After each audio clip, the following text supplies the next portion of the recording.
BJP के नेता हैं विनय कटियार। विनय कटियार ने ऐलान किया कि मुसलमान अब अयोध्या से बाहर जाएं। विनय कटियार ने कहा कि राम की नगरी में मुसलमानों का कोई काम नहीं है और धन्नीपुर में बनने वाली मस्जिद निर्माण का काम भी रोक दिया गया, उसका विरोध किया गया, जिसके बाद पूरी राजनीति वहां चरम पर पहुंच गई। नदी कुछ पार चले जाएं, गोंडा चले जाएं, बाकी जगह चले जाएं, बस्ती चले जाएं, यहाँ क्या काम है उनका। बीजेपी के फायर ब्रांड नेता विनय कटियार के इसी बयान ने सियासी भूचाल ला दिया है। कभी अयोध्या आंदोलन के अगुवा रहे कटियार ने मुसलमानों को अयोध्या छोड़ने का फरमान सुना दिया है। अयोध्या नगरी के अंदर अन्नीपुर, धन्नीपुर, इसका कोई मतलब नहीं। इस जिले के अंदर क्यों रहे वो लोग? जाएं, नदी कुछ पार चले जाएं, गोंडा चले जाएं, बाकी जगह चले जाएं, बस्ती चले जाएं। कटियार ने साफ कहा कि रामनगरी अयोध्या में मुसलमानों का कोई काम नहीं है। इतना ही नहीं, उन्होंने धन्नीपुर में मस्जिद निर्माण का भी विरोध कर दिया और कहा कि जिस दिन मुसलमान अयोध्या छोड़ देंगे उस दिन असली दिवाली मनाई जाएगी। मस्जिद क्या है उसका? वो महाजिद थी, वो महाजिद थी। इसलिए जो कहते हैं मस्जिद वहां बनेगी, कुछ नहीं बनने वाला है वहां, बेकार की बात है। और जो हमारे यहाँ भी कुछ लोग जो सोच रहे हैं कि मस्जिद बनवाते हो, उनको हम तनखैया घोषित कर देंगे। वहीं यूपी सरकार की मंत्री रघुराज सिंह और राजा भैया ने तो एक कदम आगे बढ़कर यहाँ तक कह दिया कि देवता और दैत्य साथ नहीं रह सकते हैं। आदरणीय विनय कटियार जी ने कहा उस सीमा में, क्योंकि भगवान राम के भक्त रहते हैं और वहीं आप मांस का भक्षण करोगे तो ठीक नहीं है। जैसे कि देवता और दैत्यों का दूरी होनी चाहिए। लेकिन जिस मस्जिद को लेकर यह विवाद, ये बयानबाजी शुरू हुई, उसके मस्जिद के बारे में आपको जानना चाहिए। धन्नीपुर में जो मस्जिद बनने जा रही है, ये तहसील सुरावर पड़ती है, जिला अयोध्या जी पड़ता है। आबादी लगभग 2500 लोगों की है और 2500 में से लगभग 1300 मुसलमान आबादी है। इस मस्जिद के लिए 5 एकड़ जमीन अलॉट की गई थी। निर्माण का जिम्मा था इंडो इस्लामिक कल्चर सेंटर पर और इसी मस्जिद को लेकर के अब विवाद हो रहा है। लेकिन विनय कटियार के ऐलान के बाद अयोध्या में बाकी लोग क्या कह रहे हैं, वो आपको सुनना चाहिए। इस समय हम पहुंचे हैं अयोध्या के धन्नीपुर में। ये वो जगह है जहां पर मस्जिद का निर्माण होना है और यहां पर सुप्रीम कोर्ट के आदेश के बाद 5 एकड़ के लगभग जो जमीन है वो यहां पर ट्रस्ट में दी गई है और कहा जा रहा है कि यहां पर अब मस्जिद का निर्माण होगा। लेकिन इसका जो लेआउट जो पास हुआ था, वो लेआउट अभी पास नहीं हो पाया है। लेआउट जो है वो कैंसिल कर दिया गया है। कहा यह जा रहा है कमेटी के लोग कि अब यहाँ पर नया लेआउट जो है वो बनाया जाएगा।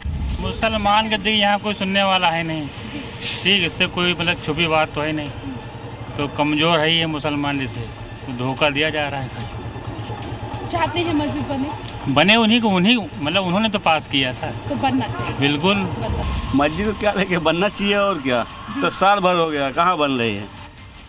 ये आपने दोनों पक्षों की बातें सुनी। अब मैं जरा समझाता हूं आपको कि इस मस्जिद को लेकर विवाद क्या है। धन्नीपुर मस्जिद का नक्शा अटका हुआ क्यों है और इस नक्शे को लेकर के अलग अलग दलीलें क्या जा रही हैं, वो वजह मैं आपको बताता हूं। 2019 में सुप्रीम कोर्ट ने मस्जिद के लिए 5 एकड़ जमीन देने का आदेश दिया था। आपको याद होगा अयोध्या जी का वो फैसला, जिसमें राम मंदिर के फेवर में फैसला दिया गया और मुस्लिम समुदाय को 5 एकड़ जमीन का फैसला दिया था। अयोध्या जिला प्रशासन ने धन्नीपुर गांव में जमीन आवंटित की। मस्जिद ट्रस्ट ने जून 2021 में नक्शा पास कराने का आवेदन किया। उसके बाद 6 साल हो चुके हैं। 6 सालों के बाद भी 8 विभागों से अभी तक एनओसी उनको नहीं मिल पाई है। यही सबसे बड़ी विवाद की वजह भी बन रही है। इसमें अग्निशमन विभाग है।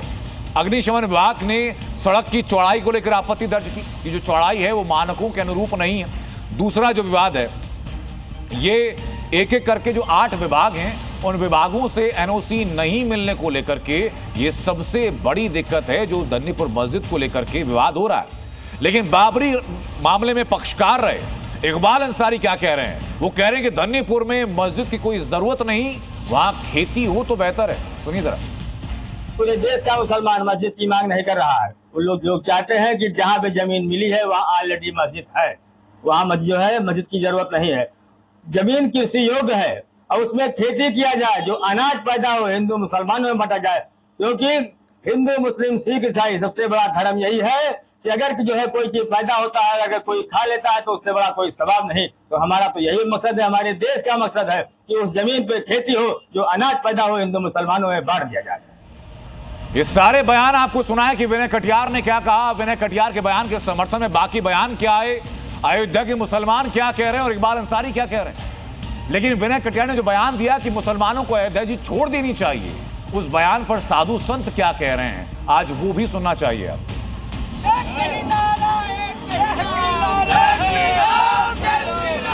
सिर्फ सनातनियों का देश है, हिंदुओं का देश है। धर्म के आधार पर भारत का बंटवारा हो गया। जब धर्म के आधार पर वो अपना हक हिस्सा पाकिस्तान के रूप में ले लिया तो फिर भारत में उसका क्या है? उसका कुछ नहीं है।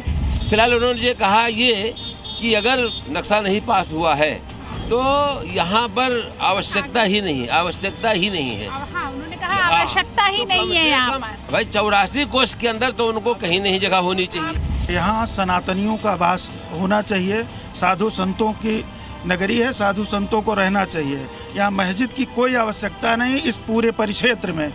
भारत में ऐसे किसी भी कट्टरपंथी जिहादी के नाम के नामो निशान नहीं रहना चाहिए। ऐसे कट्टरपंथी जिहादी के नाम पर अगर कुछ भी काम करना चाहेंगे तो उनको करने नहीं दिया जाए। हमारे राम जी 500 वर्ष दूरा में पड़े रहे। जब 22 तारीख पूजन हुआ राम जी का यहाँ, तो भारत के कोने कोने में नाम हो गया। अब किसी को पीड़ा नहीं हुई, किसी को पीड़ा नहीं हुई। अब तो क्या हो रहा है? अब 500 वर्ष हम लड़े, 500 वर्ष तक हमने संघर्ष किया, हमने खून पानी बहाए, अब मस्जिद चिल्ला रहे। नवरात्रि, दशहरा और गरबा के दौरान देश भर में माहौल खराब करने की साजिशें भी जारी हैं। जगह जगह पर नफरती गैंग एक्टिव है और अपनी अपनी साजिशों को आगे ले जा रहे हैं। ये नफरती गैंग लोगों को भड़का रहा है। ये नफरती गैंग त्योहार से ठीक पहले उत्तर प्रदेश के कानपुर में भी एक साजिश रच रहा है और वही साजिश अब देश के अलग अलग हिस्सों में, अलग अलग शहरों में नजर आ रही है, जहां भड़काऊ नारे लग रहे हैं, जहां भड़काऊ पोस्टर लहराए जा रहे हैं। ये तस्वीरें उत्तर प्रदेश से आपको दिखाई मैंने, ये तस्वीरें आपको मध्य प्रदेश से दिखाई और अब ऐसी ही तस्वीरें गुजरात से भी सामने आ रही। गुजरात से आ रही तस्वीरें मैं दिखाऊं आपको। उसके पहले बता रहा हूं आपको कि ये सारी तस्वीरें वो हैं जो समाज में सिर्फ जहर घोलने की कोशिश में हैं। ये अक्सर आरोप लगता है कि हिंदू त्योहारों से पहले कट्टरपंथी ताकतें एक्टिव होती हैं और समाज के बीच में जहर घोलने की कोशिश की जाती हैं। ये तस्वीरें उन्हीं का सबूत हैं। लेकिन उत्तर प्रदेश के कानपुर से जो आई लव मोहम्मद की कैंपेन उठी, जो चिंगारी बताई जा रही, बीती रात गुजरात में इम्पैक्ट पड़ा। गांधीनगर के दहेगाम में मुसलमानों ने जमकर हिंसा की, गरबा पंडाल में पथराव किया, दुकानों में तोड़फोड़ की, दुकानों में आग लगा दी गई और उसी के बाद वहां का माहौल अभी तक तनावपूर्ण है। गरबा पंडाल में पथराव, आगजनी और तोड़फोड़, दुकानों में लूटपाट। यह हिंसा एक सोशल मीडिया पोस्ट को लेकर भड़की। बताया जा रहा है कि आई लव मोहम्मद के जवाब सोशल मीडिया पर जय महादेव पोस्ट की गई, जिससे भाईजान भड़क। देखते ही देखते उपद्रवी गरबा पंडाल पर टूट पड़े और पथराव करने लगे। पथराव से गरबा पंडाल में भगदड़ मच गई, जिसके बाद दोनों पक्ष आमने सामने आ गए। उपद्रवियों ने सिर्फ गरबा पंडाल में बवाल नहीं मचाया, बल्कि कई गाड़ियों को भी आग के हवाले कर दिया। कुछ उपद्रवी आगजनी कर रहे थे तो कुछ दुकानों में घुसकर तोड़फोड़ कर रहे, जिसका सीसीटीवी फुटेज भी सामने आया। हिंसा के बाद पूरे गांव में पुलिस फोर्स तैनात है। हालात काबू में है, लेकिन तनाव की स्थिति बनी हुई है। फिलहाल पुलिस सीसीटीवी के जरिए उपद्रवियों की पहचान कर रही है। अब तक 60 से ज्यादा आरोपी गिरफ्तार किए जा चुके हैं। कल लेह में पूर्ण राज्य का दर्जा देने के बाद दर्जा की मांग को लेकर के तांडव हुआ, हिंसा हुई, अचानक प्रदर्शन हुआ। प्रदर्शन कैसे उग्र हो गया और कौन लोग थे जिन्होंने शांत लेह को अशांत करने की कोशिश की। और अब गृह मंत्रालय लेह हिंसा की एक एक कड़ी जोड़ रहा है और कड़ी जोड़ते हुए एक एक चीज को सामने लाने की कोशिश की जा रही है। कल लेह में हुई हिंसा के दौरान 4 लोगों की मौत हो गई, जिसमें कि 70 लोग घायल हुए। फिलहाल हालात क्या हैं ये मैं आपको आज बताने जा रहा हूं।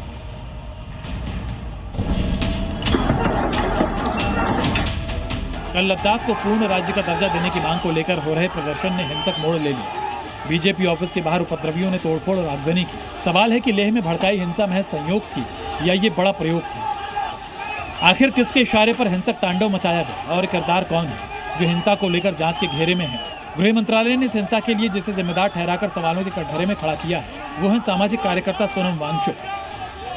गृह मंत्रालय की तरफ से जारी बयान में सोनम वांगचुक को हिंसक विरोध प्रदर्शनों को भड़काने के लिए जिम्मेदार ठहराया गया। गृह मंत्रालय के मुताबिक सोनम वांगचुक ने अपने बयानों से जनता को गुमराह किया। गृह मंत्रालय जहां लेह हिंसा के लिए वांगचुक को जिम्मेदार ठहरा रही है, तो वहीं नेशनल कॉन्फ्रेंस के फारूक अब्दुल्ला का कहना है कि ये हिंसा सरकार के खोखले वादों का नतीजा है। 5 साल इन्होंने हमसे वादे किए थे कि हमें नौकरियां मिलेंगी, हम लोगों को यहाँ पे सुविधा मिलेगी और हम लोग आगे बढ़ सकेंगे।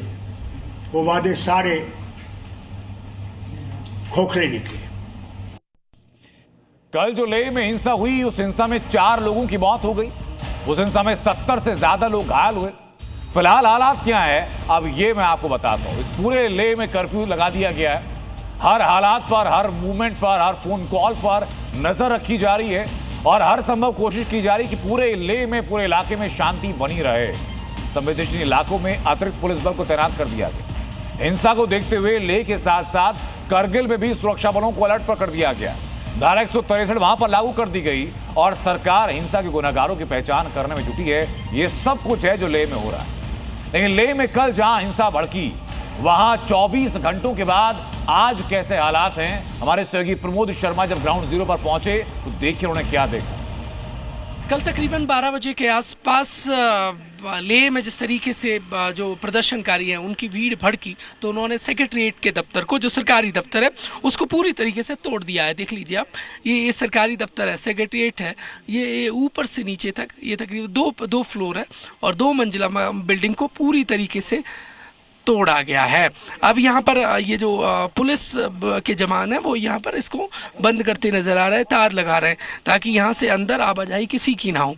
यहाँ से कई विभागों की जो सरकार की योजना है वो दौड़ा करती हैं, लेकिन इस तरीके से दौड़ कर और दिन दहाड़े 12 बजे जिस तरीके से तोड़ा फोड़ा गया और वो उसके बानगी की तस्वीरें मेरे सहयोगी रजत दुबे दिखा रहे हैं। एक तरफ लद्दाख पुलिस का ये पोस्ट हाउसिंग कॉलोनी का पुलिस स्टेशन है और उसके जस्ट सामने ये आप तस्वीर देख लीजिए और अब इसको बंद किया जा रहा है। ना सेक्रेटरीट को छोड़ा, ना ही छोड़ा वाहनों को, ना छोड़ा सरकारी बिल्डिंगों को, ना छोड़ा पुलिस को और ना किसी दूसरे अफसरों को। जो मिला उसके साथ मारपीट और तोड़ा फोड़ी की।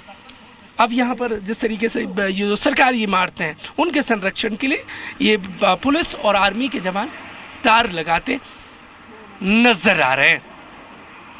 कैमरामैन रजत दुबे के साथ प्रमोद शर्मा, सेक्रेटरीट लेह। उधर राजधानी दिल्ली में नवरात्रि पर लाउड स्पीकर की समय सीमा को बढ़ा दिया गया और अब मीट की दुकानों को बंद करने की मांग कर रही है। ये की है बीजेपी विधायक तरविंदर सिंह मारवा। बीजेपी विधायक तरविंदर सिंह मारवा खुद नॉनवेज की दुकानें बंद कराने पहुंचे और जब पहुंची तो क्या हुआ ये दिखाते हैं। तरविंदर सिंह मारवा ने कुछ दिन पहले नवरात्र के दौरान मीट की बिक्री रोकने की मांग उठाई।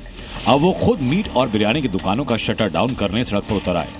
विधायक जी ने दिल्ली के भोगल में एक के बाद एक कई मीट की दुकानें और नॉन वेज परोसने वाले रेस्टोरेंट को बंद कराया। मीट की दुकान है, इनको कह दिया था कि ये दुकान बंद रखो। ये कह रहे हैं कि माल बचा हुआ था तब ये दुकान अभी बंद करवानी है। कुछ दिन पहले तरविंदर सिंह मारवा ने मीट की दुकान बंद कराने की मांग को लेकर गृह मंत्री अमित शाह और सीएम रेखा गुप्ता को पत्र भी लिखा था।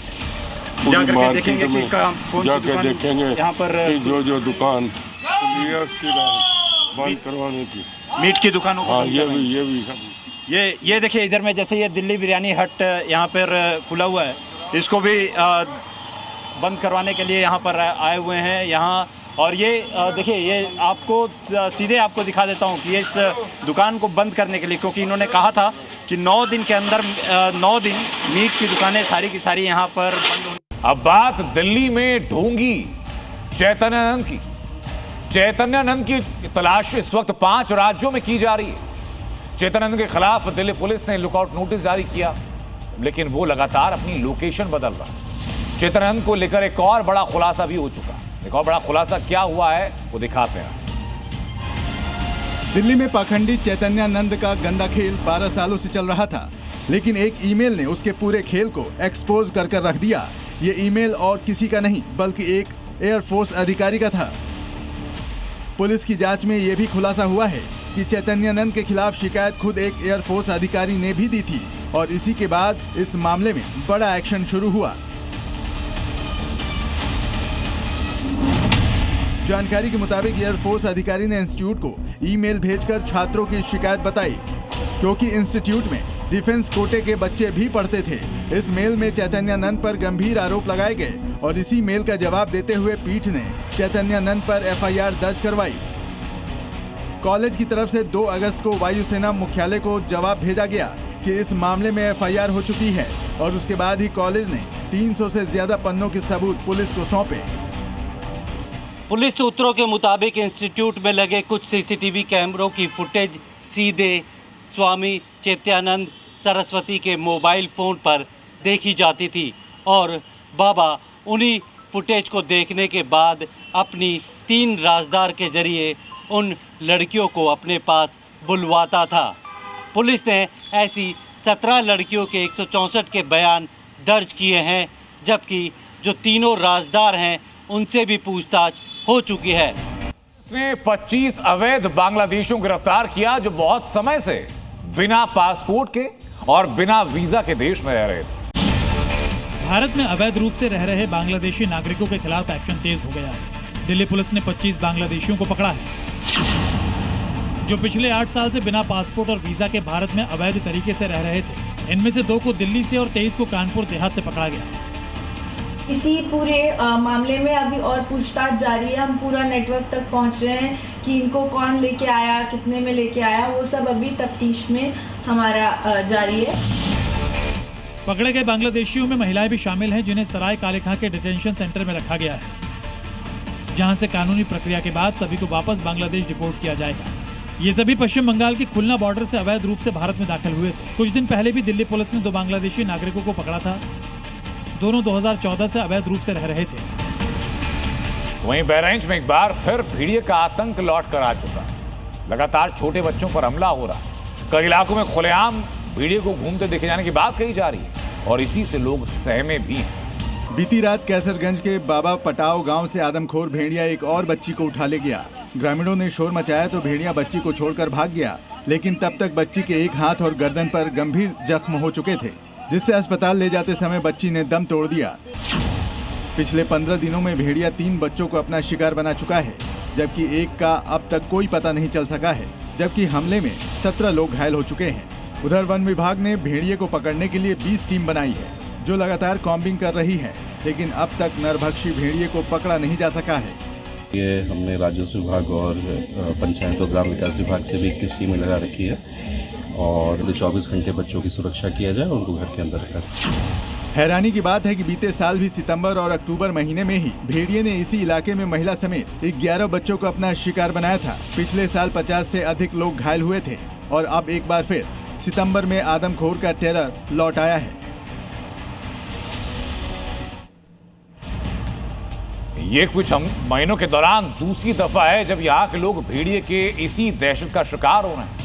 हालात ये कि लोग रात भर सो नहीं पा रहे हैं। लोग अलग अलग गुटों में बढ़ चुके हैं और अलग अलग दल में पहरा दे रहे हैं। दिन में बच्चों को घरों से बाहर निकलने से रोक दिया जा रहा है। बहराइच के मझारा टोकरी गांव में किस तरह लोग दहशत के साए में जी रहे हैं आप देख सकते हैं कि यहाँ पर लोग अपने मकानों को छोड़कर अपनी सुरक्षा के लिए मचान बना रहे हैं। देख लीजिए, ये जो लकड़ी से लोग तैयार कर रहे हैं, बांस से फट्टिया का जोड़ कर ये देखिए मचान बना रहे हैं और इसलिए मचान बना। तो वहीं अग्नि प्राइम मिसाइल के सफल परीक्षण ने नवरात्रि में सेना की शक्ति को और बढ़ा दिया है। ये मिसाइल 2000 किलोमीटर तक मार करने में सक्षम है। ये परीक्षण हुआ एक रेल आधारित मोबाइल लॉन्चर से। रक्षा मंत्री राजनाथ सिंह ने इस उपलब्धि के लिए डीआरडीओ को बधाई भी दी। और इसी के साथ हिंदुस्तान ने रक्षा क्षेत्र में बड़ी छलांग लगाई है। ये पहली बार है जब चलती ट्रेन से अग्नि प्राइम मिसाइल का सफल परीक्षण हुआ है। Defence research and development organisation यानी डीआरडीओ ने ओडिशा के चांदीपुर से इस मिसाइल को रेल मोबाइल लॉन्चर से दागा। अब भारत उन चुनिंदा देशों में शामिल हो गया है जिनके पास कैनिस्टराइज्ड लॉन्च सिस्टम है, जो रेल नेटवर्क पर चलते हुए मिसाइल छोड़ सकता है। दुनिया में रेल आधारित बैलिस्टिक मिसाइल लॉन्चर बहुत कम देशों के पास है। सिर्फ 3-4 देशों ने इसे विकसित किया है, जिसमें रूस, अमेरिका, उत्तर कोरिया और चीन शामिल है। यह क्लब बहुत छोटा है, लेकिन इस क्लब में भारत का शामिल होना वैश्विक स्तर पर हिंदुस्तान की ताकत को दिखाता है। रेल लॉन्चर से मिसाइल लॉन्चिंग की यह तकनीक दुनिया में भारत के लिए मील का एक पत्थर पार करने जैसा है।